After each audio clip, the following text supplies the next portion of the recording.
This is the food review. We got some snacks. This is the first one. Actually, this is the first one we're trying. Dr. Pepper, Dark Berry. I don't know if you've tried this. I think they did have it for the Spider-Man one as well. So this one is actually Jurassic World Dominion. Let's see how it tastes overall. I'll give it a solid 8.5. Definitely some good flavoring. But what were you to rank it? I don't know. I think it's a pretty good soda.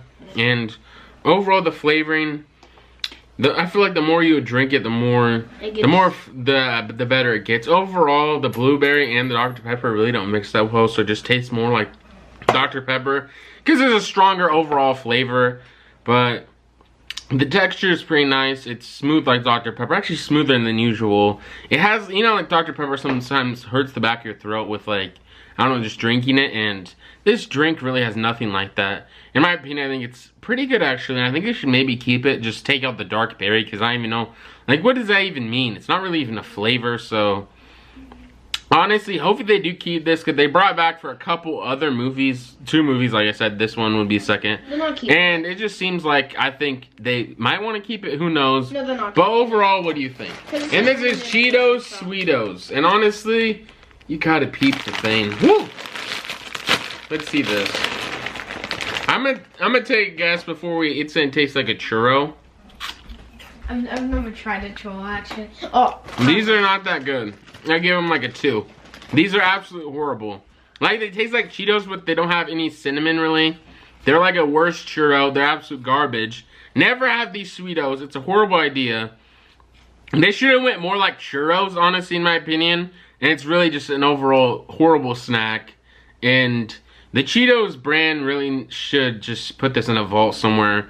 Never use it again. Never use those ingredients. Never make a drink. Never just produce anything like that ever again. Honestly, it's just the worst. Oh, the aftertaste of it is really bad.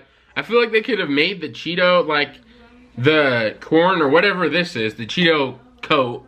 Obviously, when you make a Cheeto and you don't add the orange sauce or the orange whatever cheese, it will probably taste normal. But I feel like they should have made that sweeter or put like some sweetness on it. All they did is just add cinnamon on it. It's absolutely a horrible dessert, and I definitely don't recommend at all. It's not that good, honestly, but at the end it was decent at the end. No. But at the beginning it sucked. Yes or no? In my opinion, I think it both sucked throughout. Nobody asked for your fucking opinion. And here's a video. So overall, this is pretty insane. The NBA draft, lottery happened. I'm not gonna go on the lottery of what the picks, but so we might know what the NBA mock draft's gonna look like. So with the number 1 pick, they have Jabari Smith going Orlando Magic. Honestly, be a great overall pick for them. A great score, and I think would definitely help. Him and Jalen Suggs will be lethal together, and a great pick. Sucks. And number 2, Oklahoma City Thunder, Chet Holmgreen, power forward, Gonzaga. Honestly, this is a good pick for them. I think it would help them a lot, and at the sides position as well. I think it'd be a great natural score for them. Number 3, Houston Rockets, Paulo Banchero, power forward, center. Probably one of the best players in this draft class this year. Definitely underrated in my opinion. I think this is a great overall pick. Him and Jalen Green will be good together. Number 4, you have Sacramento Kings, Keegan Murray, power forward, center, Iowa. Probably the best scorer in this draft out of all of them. I think that'll be a great overall pick for the Kings and will definitely help them. And then number 5, Detroit Pistons, Jaden Ivey. Him, point guard, shooting guard. Him and Cade Cunningham will honestly be very lethal. Number 6, Indiana Pacers, Shedane Sharpe, shooting guard, Kentucky. Great overall pick in my opinion. I think they really need another guard, but what do you think?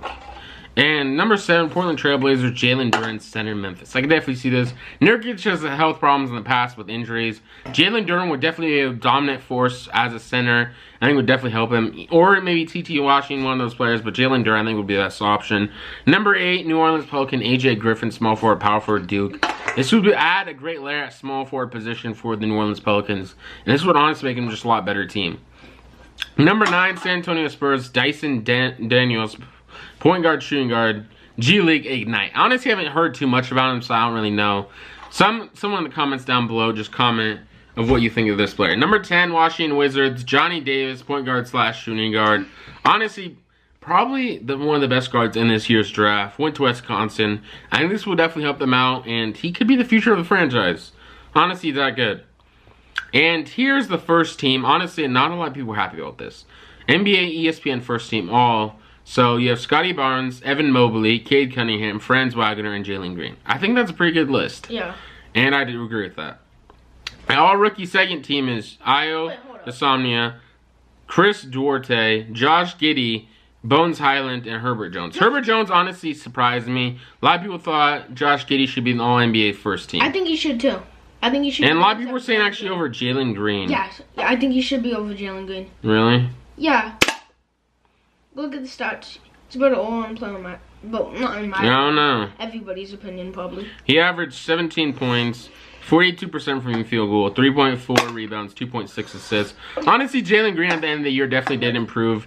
In my opinion, I think that at the end was definitely enough. Because he was more in the Rookie of the Year conversation than Josh Giddey even was. So I think I would have to say Jalen Green. Yes, he was at the end. At the end, though. Yeah, but even still, he had 12.5 points, 7.8 rebounds, and 6.4 assists.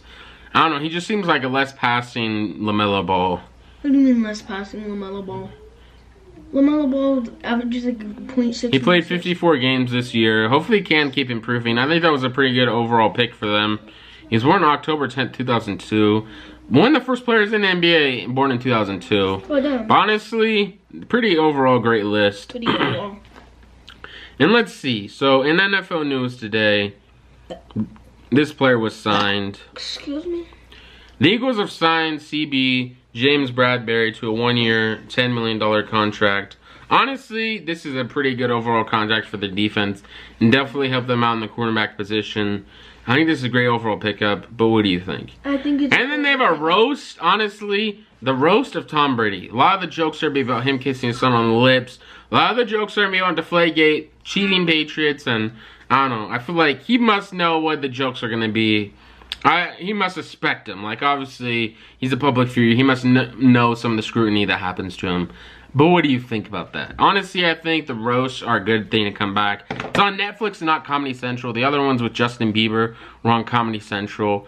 In my opinion, it really fell off when they did a Rob Lowe roast. That was literally the worst decision I think I've ever seen from Comedy Central.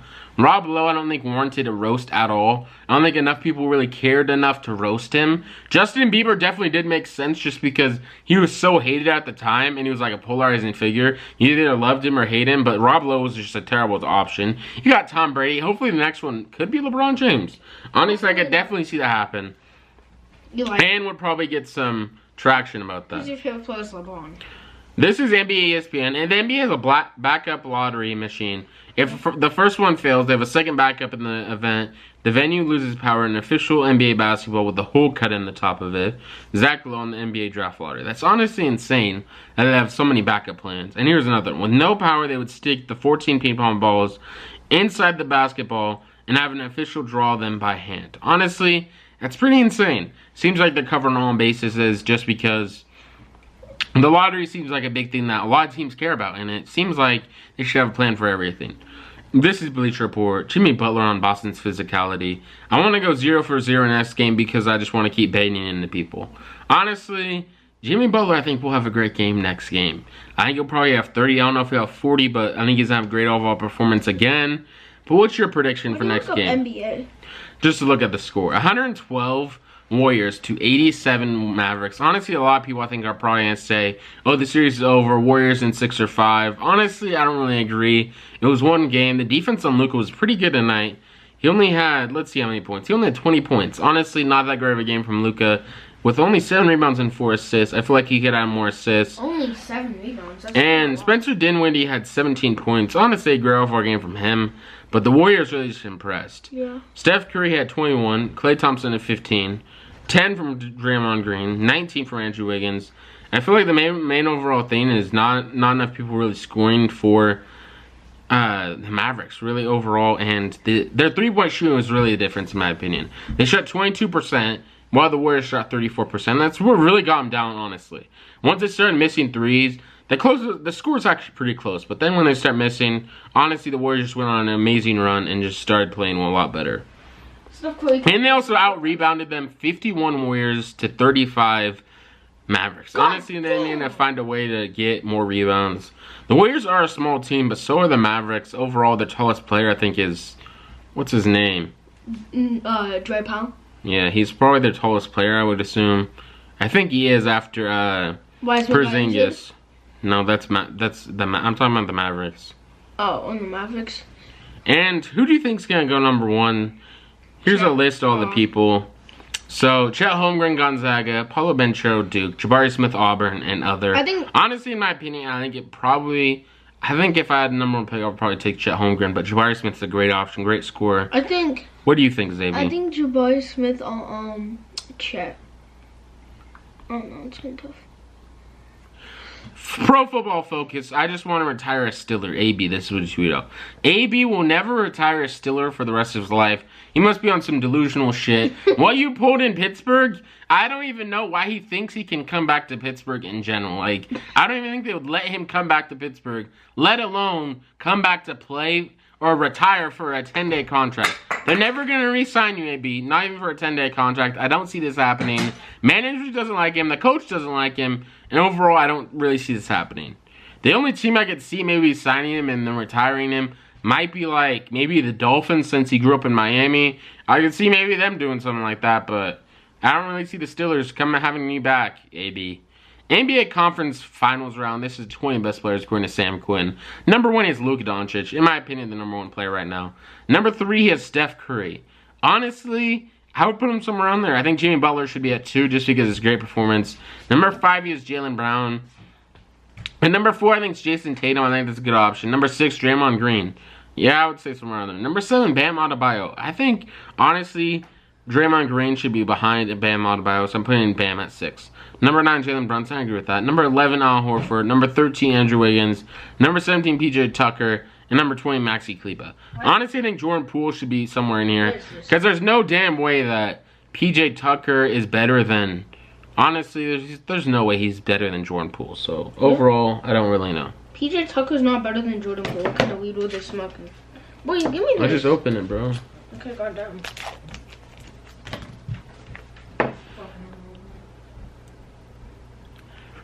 Woo! 5 reasons the Mavs will beat the Warriors. Number 1, the Mavs will win the turnover battle. Number 2, Dallas has defended Steph Curry better than just about anyone this season. No. 3, there's no clear sense of who can stop Luka. Number 4, the Mavs seem more likely to win 3-point battle. And number 5, Jason Kidd illustrate he can make adjustments if needed. Honestly, Jason Kidd was definitely a good option. Rick Carlisle was just a garbage-ass coach. I don't even know what it was. I don't even know. He had the talent of Luka, but really didn't do anything out of it. A lot of people were blaming Luka and saying he was a problem. That's what he said, but overall, it didn't seem like that. This first take in NBA ESPN. We're not throwing any shade on Luka Doncic whatsoever. I'm simply elevating Steph Curry. Stephen A. Smith on who he'd like to take with the game on the line. Honestly, I think I would take Steph, too, just because overall better shooting. But what do you think? Who would you take overall? Philip Lindsay signed to the Colts. Honestly, I think this is a pretty good move for them. As a backup, Jonathan Taylor could give them a good option. Honestly, I think this is a pretty good move for them. But what do you think? And honestly, in a great overall game. Week 8, Packers-Bills, the greatest QB battle I've ever seen versus the guy who might have the greatest raw skills is just figuring out how to put it all together. Me likey. Honestly, I don't really know. What do you think about this? Where do you think this would rank in all-time QB matchups? Honestly, that's what he thought. I honestly thought that's what he said. But Chris Sims, honestly, I don't know about that guy. You know, he said Zach Wilson was the best player in last year's draft.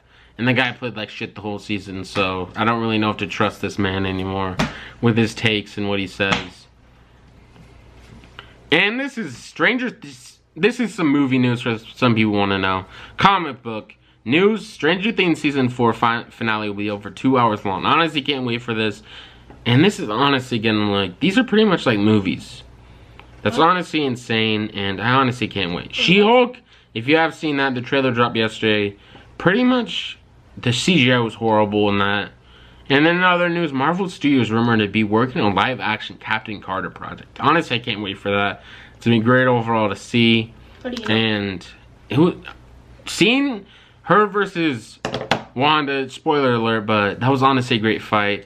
but she really didn't stand a chance. That fight was literally over. She beat all of the Illuminati. For those who don't know what the Illuminati is in the Marvel world, pretty much the smartest people in the Marvel universe. And this is John Waltz developing an 80s Amblin-inspired Star Wars series. The show takes place after the Return of Jedi. Honestly, he said, a Star Wars version of some Amblin's coming of age like 1980s E.T. and the Goonies. This series, that would honestly be kind of interesting. See more of a coming of age type film for Star Wars. Something out of the crux of Star Wars. I feel like the thing about Star Wars, it's so wrapped up in its own universe that really sometimes hinders the genre bending it could be doing with overall how good it could be. And here's some other news. Standby comic book. Loki Season 2 starts with filming soon with entire cast returning. Honestly, I can't wait.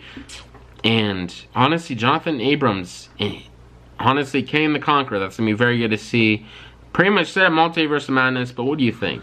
And overall, this will probably be the end of my video. Goodbye, this is Jane. Peace out, mofo.